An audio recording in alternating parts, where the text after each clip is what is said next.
Elon Musk's series of tweets the last week has Tesla's board of directors lawyering up. The New York Times reports that while Musk keeps tweeting about his plans to take Tesla private, the company's directors are hiring lawyers, outside lawyers, to protect themselves from any possible fallout. In fact, his tweets already are being scrutinized by the SEC. Let's bring in Lou Basenese of Disruptive Tech Research. Lou, and I'm curious what you make of the fact that these boards are now hiring outside law firms to insulate themselves from Elon Musk. What does that say to you?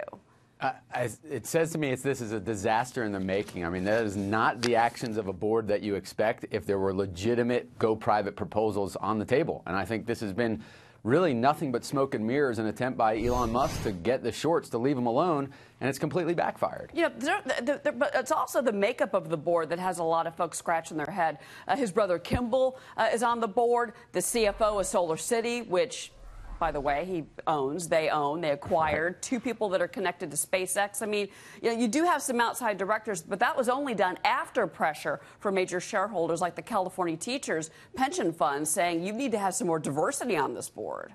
Yeah, look, I think these latest moves are self-preservation because it was a board of Elon's cronies. I mean, and really, they're culpable. I mean, there have been so many warning signs about his erratic behavior on Twitter. I would tell you that Twitter's his kryptonite, and they should have been advocating abstinence over moderation long ago. And now these last 2 weeks, he sent tweets that are just factually incorrect. And, you know, they're scrambling the best they can to put themselves in a position where they're not liable for it, that, you know, Elon Musk, if you notice in the language, they're trying to say the proposal was one that was personally presented by Elon, and his tweets represent his personal beliefs, not the company's. I mean, again, we're splitting hairs here and technicalities. Well, you know, but this seems to be a board of directors that's worried about, you know, covering for themselves, but who's covering for shareholders? I want to let you listen to Gordon Robinson. He was with me yesterday on Fox Business. He was telling me that basically this is a company that's robbing Peter to pay Paul. Listen.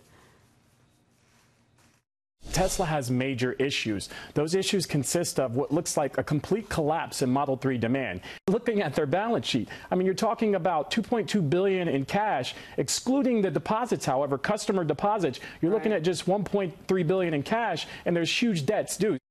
Reason, Lou, I wanted to listen to Gordon's voice because he says this is a Ponzi scheme. That's what he kind of likens Tesla to at this point. Yeah, I mean, Jim Chanos made that accusation. I had written about it, too, at Solar City, and now did they just incorporate it into Tesla? Look, there are serious issues here that need to be addressed. I think the shorts have a strong case about the quality. We talked about the safety issues a couple weeks ago, and this is nothing more than a distraction. And the sad thing is, for long shareholders, these tweets are taking up time and attention away from Elon Musk executing. So, yeah, well, it's a travesty. And we're out of time, but, you know, and then there's all this concern about the Saudis. With the strengthening of CFIUS, you know, you've got, is it possible to get foreign investment dollars into a company, an American company? He may have a problem if he's looking to the Saudis for help in all of this. The story continues. The saga continues. Lou Basenese. Lou, thank you for being here. We appreciate it. Thank you, Cheryl.